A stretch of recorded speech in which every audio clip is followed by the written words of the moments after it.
Distance time graph पढ़ चुके हैं और velocity time graph for an object at moving with uniform velocity and uniform acceleration, उसके लिए हमने पढ़ा और बताया कि हम उस ग्राफ से एक्सेलरेशन निकाल सकते हैं स्लोप से परपेंडिकुलर अपॉन बेस करके, और एरिया निकाल के हम वहाँ से डिस्टेंस कवर्ड निकाल सकते हैं। अब हम बात कर रहे हैं उन्हीं ग्राफ की, अगर ऑब्जेक्ट मूव कर रहा हो नेगेटिव एंड यूनिफॉर्म एक्सेलरेशन से, object is moving with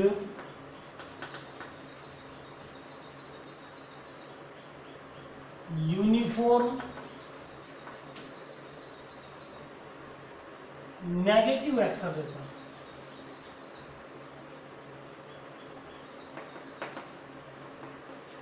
negative acceleration में क्या होता है कि वेलोसिटी डिक्रीज होती जाती है। तो अगर आप ग्राफ बनाओगे तो देखिए जीरो टाइम पर वेलोसिटी होगी ज़्यादा, तो फिर जैसे जैसे टाइम बढ़ेगा इधर वेलोसिटी घटती चली जाएगी और ग्राफ ऐसे आएगा नीचे की, एक टाइम पे जाके वेलोसिटी जीरो हो जाएगी।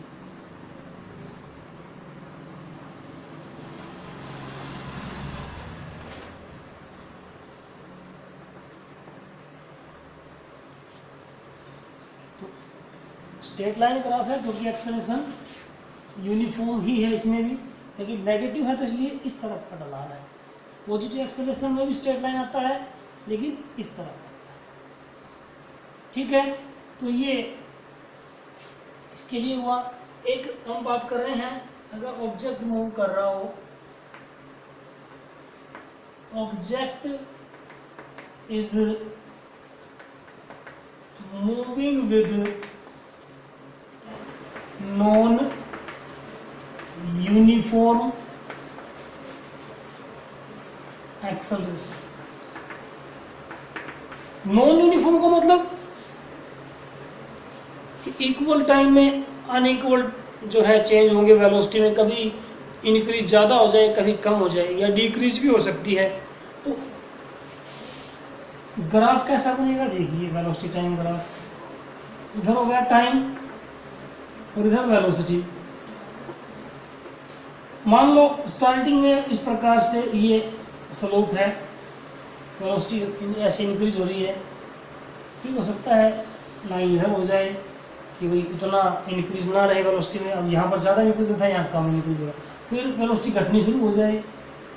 तो ग्राफ की शेप कोई निश्चित नहीं होगी, इर्रेगुलर शेप कह सकते हैं, जिगजैग लाइन कह सकते हैं, एडी मेडी लाइन। तो नॉन यूनिफॉर्म के लिए आप कैसी भी लाइन ड्रॉ कर सकते हो क्योंकि कोई निश्चित नहीं है, वो डिपेंड करेगा कैसे कैसे चेंज होगी। तो नॉन यूनिफॉर्म एक्सेलरेशन के लिए ग्राफ ऐसा होगा। अब हम बहुत ही इम्पोर्टेंट जो है टॉपिक इसमें पढ़ने जा रहे हैं, ध्यान से समझ लेना, बड़े काम की चीज़ है। मोशन के चैप्टर में एक्सेलरेटेड मोशन के लिए equations of motion, equations of motion, uniform accelerated motion की इक्वेशंस हम यहाँ पढ़ रहे हैं और ये इक्वेशंस बहुत ही इम्पोर्टेंट हैं। बहुत सारी प्रॉब्लम इन्हीं इक्वेशंस की सहायता से सॉल्व की जाएंगी। और वो कौन सी हैं? ये रिलेशन है कुछ, initial velocity, final velocity, acceleration and time distance covered इनमें। तो कौन सी है मैं आपको नाम बता देता हूँ। v equal to u plus a t, s equal to ut plus 1/2 a t square, v square minus u square equal to 2as। देखिए इनको नाम इनके बड़े ध्यान से समझ लेना। इसको बोलते हैं velocity time relation.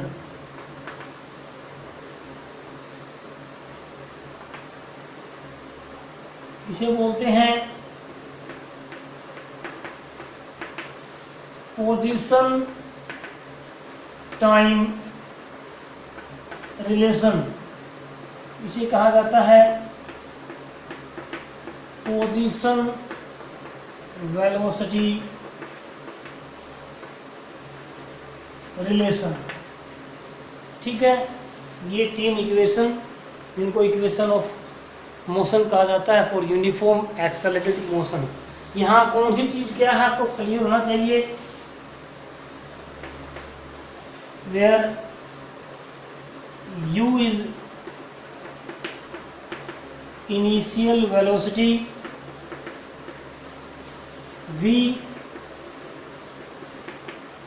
final velocity, a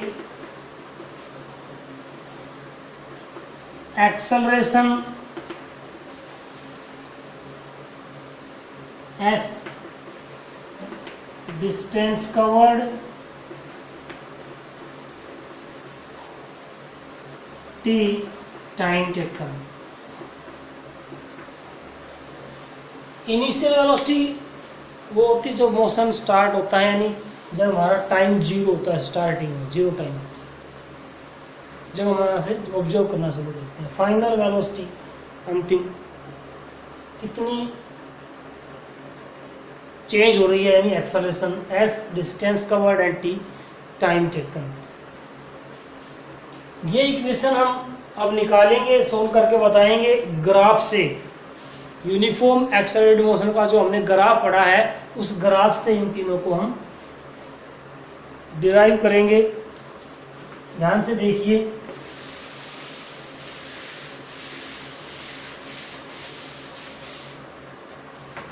सबसे पहले एक ग्राफ प्लॉट कर लेते हैं हम।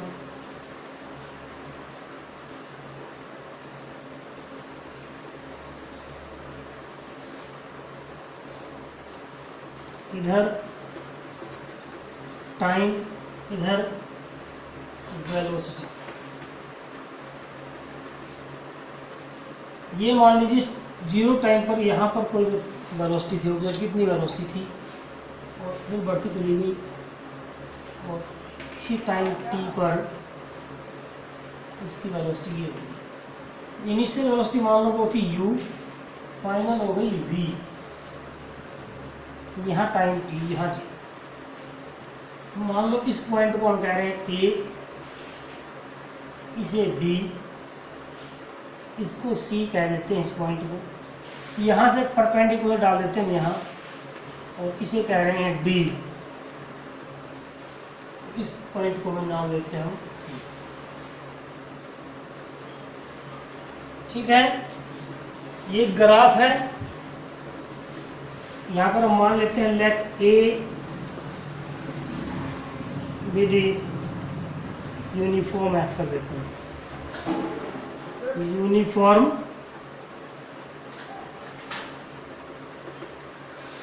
एक्सेलरेशन। ठीक है, यहाँ तक अब हमने क्या किया है, ड्रॉ AD परपेंडिकुलर BC। जो AD लाइन है ये BC के ऊपर परपेंडिकुलर हमने ड्रॉ की है। और इस ग्राफ में क्या है, यहाँ OA बराबर है CD, अब दोनों की वैल्यू U के बराबर है। OE बराबर है CB या BC, आप कुछ भी ले सकते हो, जो कि V के बराबर है। OC और AD दोनों बराबर हैं T के। ये देखो बता रहा हूँ, ये सारी ये इसके। ठीक है, ये हमने नोट कर ली है। अब हम पहली इक्वेशन निकालने जा रहे हैं 1/1। कौन सी, वेलोसिटी टाइम रिलेशन।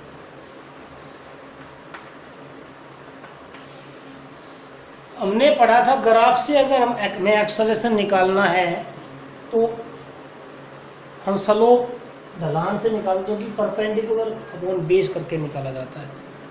तो देखिए acceleration from A to B, acceleration from A to B by graph.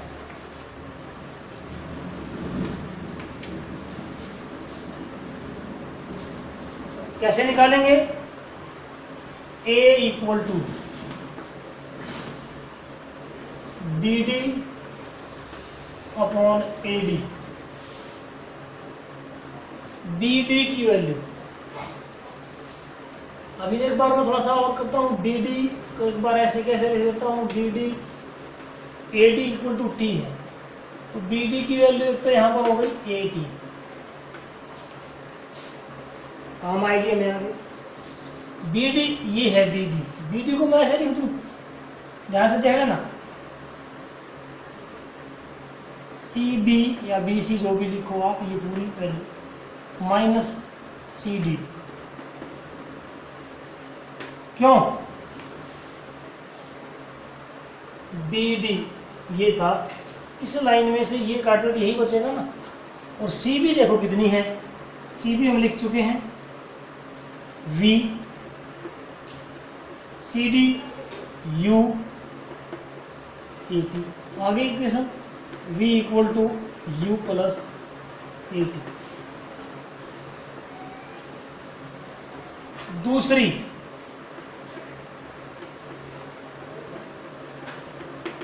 Position time relation.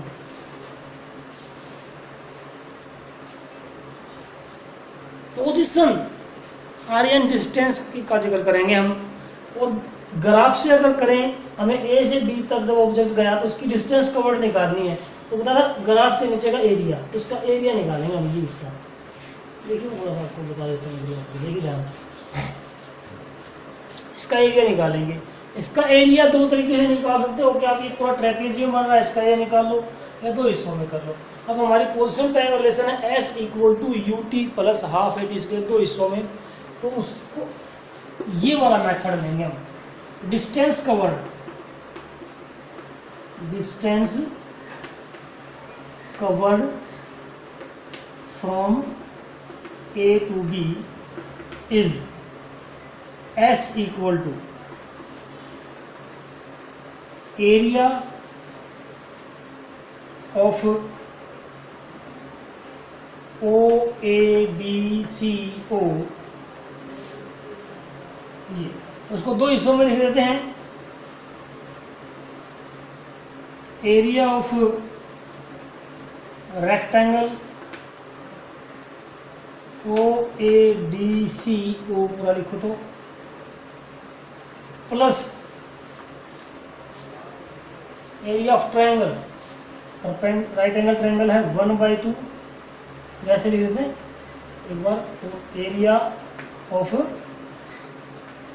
Right angle triangle A D B, ये अब वैल्यू पुट करेंगे। रेक्टेंगल का एरिया, लेंथ इंटू ब्रेथ, मैं ऐसे लिख देता हूँ O A into O C, O A into O C, plus 1/2 triangle का area, perpendicular B D into base A D. Values put कर सकते हो,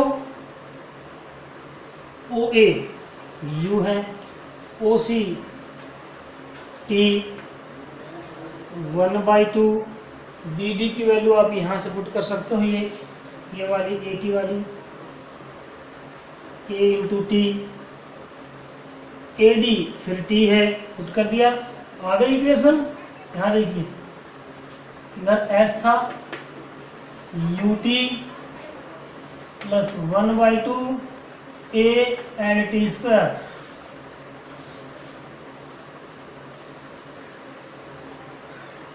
आसान सी थी, 2 इक्वेशन हो गई आपकी। कौन सी? Velocity time relation, position time relation. एक और निकाल लेते हैं हम, तीसरी यही निकाल के बताता हूँ मैं, position velocity relation. Third, position velocity relation. देखिए इसमें भी पोजीशन आ रही है, तो हम डिस्टेंस कवर्ड का ही फॉर्मूला यूज करेंगे।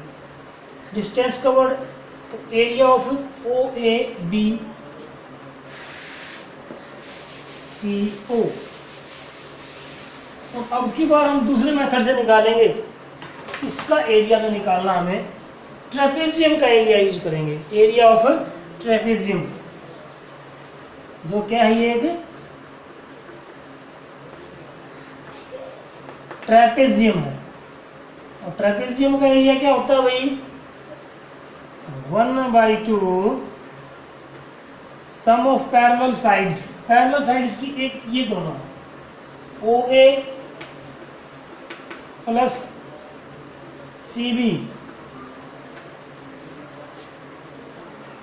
इंटू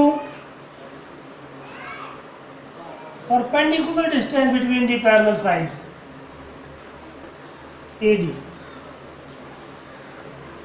1/2 OA जो है आपका U है, CB V के बराबर है, AD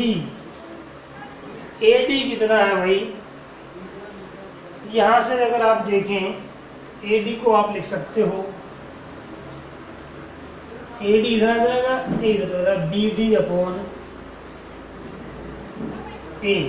क्योंकि T हमें नहीं रखना, T हमें नहीं चाहिए। यहाँ से भी आप देख सकते हो, या तो AD की वैल्यू, क्योंकि T है और T की जगह पे BD/A, इसी तरीके से डायरेक्टली यहाँ से देख लो, AD इधर आएगा, A इधर आ जाएगा, तो BD/A के इक्वल इसकी वैल्यू है। और BD की वैल्यू ये वाली यूज करेंगे, यहाँ बता देता हूँ मैं, S = 1/2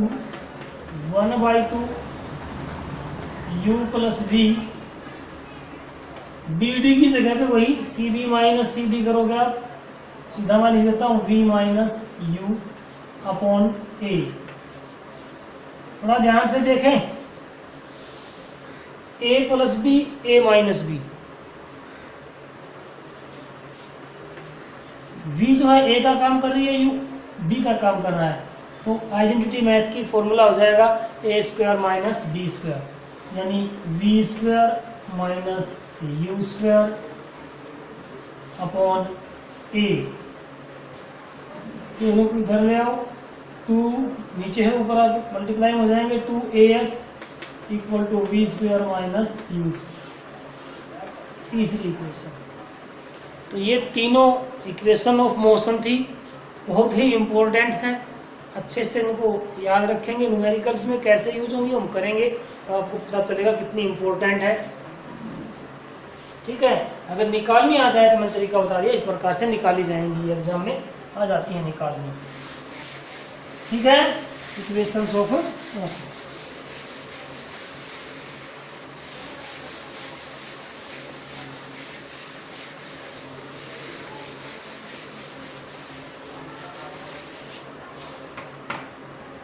अब हम पढ़ रहे हैं यूनिफॉर्म सर्कुलर मोशन। तो यूनिफॉर्म सर्कुलर मोशन कब होगा, जब एक ऑब्जेक्ट सर्कुलर पाथ में चल रहा हो, सर्कुलर मोशन तो तब होता है। अब यूनिफॉर्म कब, जब उसकी स्पीड पूरे मोशन में एक जैसी रही। तो कब होगा, when object moves along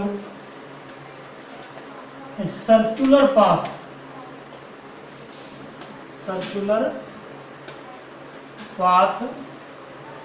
with constant speed, then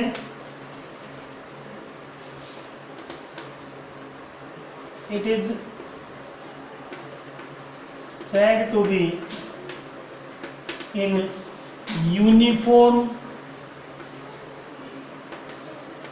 circular motion.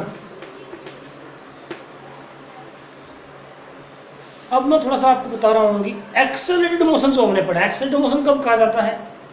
जब ऑब्जेक्ट की वेलोसिटी चेंज हो रही है। और वेलोसिटी में दो चीज़ें होती हैं, मैग्नीट्यूड एंड डायरेक्शन।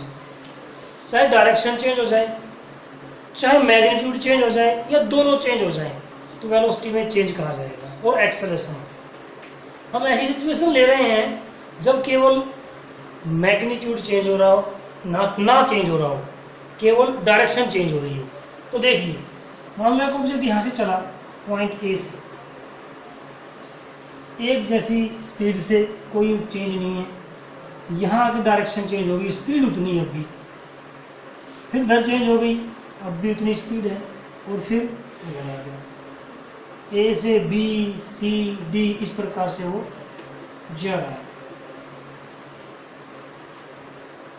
यहाँ टर्न हुआ, यहाँ टर्न हुआ, यहाँ टर्न हुआ, 1 2 3 बार जो है चेंज हुआ। अगला एक और ले लेते हैं, यहाँ से चल रहा है पॉइंट ए से, मान लो इधर गया, फिर इधर हो गया, फिर इधर आ गया, फिर इधर आ गया, ऐसे ऐसे, ठीक है।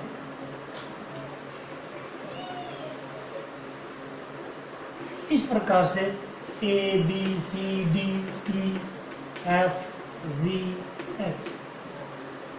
अब भी हम यही मान के चल रहे हैं कि स्पीड हर जगह पे एक जैसी, यानी मैग्नीट्यूड चेंज नहीं हो रहा है वेलोसिटी का, केवल डायरेक्शन चेंज हो रही है। यहाँ ज़्यादा पॉइंट पर चेंज हो रही है। इस प्रकार एक पॉइंट बढ़ाते जाएं तो एक बार हमें क्या मिलेगा, एट लास्ट एक सर्कल बन जाएगा, अगर टर्न हर पॉइंट पर वो डायरेक्शन चेंज करता जाए।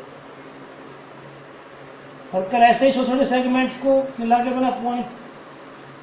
इसमें भी हम यही कह रहे हैं, मैग्नीट्यूड चेंज नहीं हो रहा है, केवल डायरेक्शन चेंज हो रही है। तो ये मोशन बन गया यूनिफॉर्म सर्कुलर मोशन, एक जैसी स्पीड। तो इसका मतलब ये हुआ कि यूनिफॉर्म सर्कुलर मोशन क्या है? एक्सेलरेटेड मोशन है। Uniform circular motion is an accelerated motion, यानी एक्सेलरेशन हमेशा होगा इसमें, क्योंकि जो है डायरेक्शन तो हमेशा चेंज होगी। यूनिफॉर्म मोशन में अगर आपको स्पीड निकालनी है तो क्या होगी speed?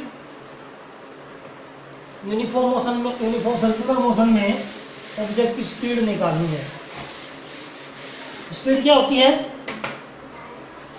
Speed v, distance covered upon time taken. अगर एक चक्कर पूरा करता है यूनिफॉर्म सर्कुलर मोशन में, मान लो r रेडियस का सर्कल है, इसमें ऑब्जेक्ट मूव कर रहा है, तो टोटल डिस्टेंस कितनी करेगा? सरकमफ्रेंस के बराबर 2πr, और मान लो टाइम उसने लिया है t, तो स्पीड कितनी होगी? 2πr upon t। ठीक है। यूनिफॉर्म सर्कुलर मोशन में किसी भी टाइम पर ऑब्जेक्ट की जो डायरेक्शन होगी वो टेंजेंशियल होगी पाथ के, सर्कुलर पाथ के किसी भी पॉइंट पर, मान लो स्पीड पॉइंट पर हम, क्योंकि जब ऑब्जेक्ट हर जगह पर डायरेक्शन चेंज होती जा रही है, यहाँ जब हर डायरेक्शन इस तरफ है, अगले पॉइंट पर चेंज हो जाएगी। इस पॉइंट पर अगर आप ले रहे हो तो उसकी डायरेक्शन ये है, यहाँ पर लोगे तो उसकी डायरेक्शन ये है, यहाँ पर लोगे तो उसकी डायरेक्शन ये है। अगर किसी भी टाइम पर वो ऑब्जेक्ट छूट जाता है, यानी कोई फोर्स उसके ऊपर लगी हुई है, अगर वो फोर्स हटा दी जाए तो वो उधर ही जाएगा जिधर उसकी उस समय डायरेक्शन है। तो ऑब्जेक्ट हमेशा टेंजेंशियल जाएगा सर्कुलर पाथ में, अगर उसको रिलीज कर दिया जाए तो direction of motion at any point in circular path is always tangential to the circular path. अगर आप एग्जांपल लें तो आप एक धागे से पत्थर बांधिए, उसको आप घुमाइए ऐसे। जब आप उसको ऐसे घुमाओगे, मान लो किसी भी जगह पे अगर धागा छोड़ोगे आप, मान लो घूमता हुआ यहाँ आ रहा है इस साइड में, तो यहाँ पर अगर आप छोड़ोगे, इसका मतलब ये नहीं है कि धागा पत्थर उधर जाएगा, वो जाएगा इधर, क्योंकि उसकी डायरेक्शन उस समय इधर है सर्कुलर पाथ के tangency. Disc throw, hammer throw, इन सब में यही टेक्निक यूज की जाती है कि वो घूमते हैं और घूम के जो है टेंजेंशियल सर्कुलर पाथ के टेंजेंशियल छोड़ देते हैं, और दूर तक चली जाती है वस्तु। तो ये यूनिफॉर्म सर्कुलर मोशन हुआ आपका, ठीक है। यहाँ पर आपका जो है ये मोशन का चैप्टर ख़त्म हो जाता है।